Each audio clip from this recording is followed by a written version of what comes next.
बुंदेलखंड में एक संत हुए। शरीर से वो राजा थे, वहां के राजा थे और बड़ा उनका नाम।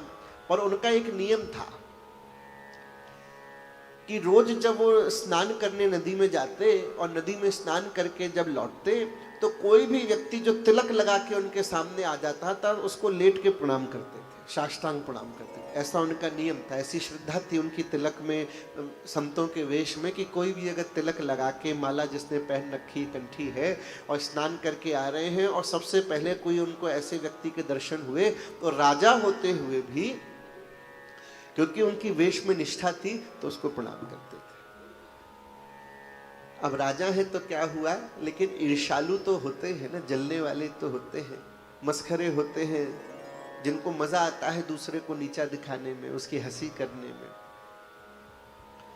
तो कुछ लोगों ने क्या किया कि बोले राजा का उपहास किया जाए, इसकी हंसी की जाए। तो उन्होंने सुबह सुबह क्या किया, एक गधे को पकड़ा। गधा समझते आप लोग, असली वाला, उसको पकड़ा और उसको पकड़ के उसको पहना दी माला और उसको लगा दी तिलक। 12 तिलक लगा के बढ़िया उसको माला पहना के। उनको पता था कि राजा का नियम है कि नहा धो के जब निकलते हैं तो उसका नियम है कि जहां कहीं भी तिलक देखते हैं, कंठी माला आदि देखते हैं तो उसको प्रणाम करते हैं। तो आज देखते हैं राजा क्या करता है। ऐसी व्यवस्था की जाए कि नहा के सबसे पहले गधा ही मिले इनको, गधा ही दिखे। तो देखते फिर राजा अगर प्रणाम करेगा तो कैसे हंसी की बात बन जाएगी, और या फिर आज उसका नियम टूट जाएगा। दोनों में से एक बात होगी, या तो गधे को प्रणाम नहीं करेगा और प्रणाम करेगा तो हंसी की बात होगी, नहीं करेगा तो नियम टूट जाएगा। अपन होते तो क्या करते, बोले इसीलिए हम लोग ऐसा नियम रखते ही नहीं महाराज, ना रहेगा नियम, ना कोई ऐसी स्थिति आएगी। राजा जो है वो तो रोज की तरह नेचुरल गया, अपना स्नान ध्यान किया, स्नान करके जैसे ही चला तो सामने से वो गधा चला आ रहा था, तिलक तिलक लगा के माला पहने।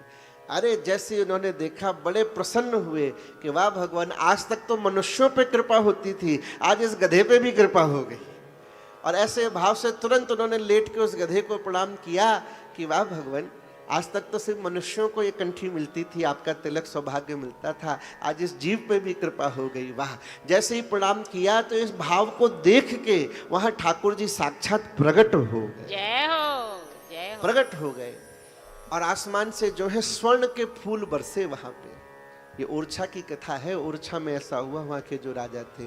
और आज भी उन फूलों को संभाल के रखा हुआ है, म्यूजियम कह लीजिए, मंदिर का जो स्थान है वहां पे उन फूलों को संभाल के रखा कि ऐसी घटना हुई और ठाकुर जी मिल गए। उसके एक नियम से मिल गए कि उनका नियम था, एक की श्रद्धा है मेरी संतों में, उनके वेश में, वो नित्य आके प्रणाम करते थे। तो किसी दूसरे ने तो मजाक किया, किसी दूसरे ने तो नीचा दिखाना चाहा, लेकिन दूसरे के प्रयास से इनको ठाकुर जी पहले मिल गए। ना ये घटना होती तो हो सकता है कुछ और समय लग जाता, लेकिन उसका भाव इतना पक्का था, नियम इतना पक्का था कि ठाकुर उसको उसी समय मिल गए। जय हो। इसलिए अपना नियम जरूर होना चाहिए, किसी एक चीज को जरूर पकड़ लेना चाहिए कि हाँ भाई, अब इतने 20 साल अपने को हो गए कथा सुनते सुनते, अब एक नियम तो हमने भी पक्का कर लिया कि कुछ और हो ना हो, ये काम तो हम रोज किया करेंगे, ऐसा काम तो हम रोज नियम से करेंगे। अगर कुछ भी एक नियम हमने ले लिया तो वो नियम हमारा पार कर देगा। क्योंकि इस बात से गुरु इस बात से तो खुश हो जाएगा ना कि चलो मेरा शिष्य कैसा भी सही, ये 100 काम नहीं कर पाता पर अपने एक काम में तो पक्का है।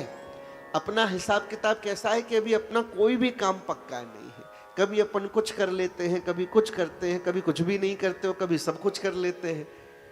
तो गुरु विश्वास नहीं जमा पाता कि इसमें मैं क्या विश्वास करूं, ये कर भी पाएगा कि नहीं कर पाएगा, इस पे कृपा करूं नहीं करूं, इसको ठाकुर से मिलाऊं नहीं मिलाऊं, ये अभी तैयार है नहीं है, क्या चक्कर है, तो मामला गड़बड़ बना रहता है।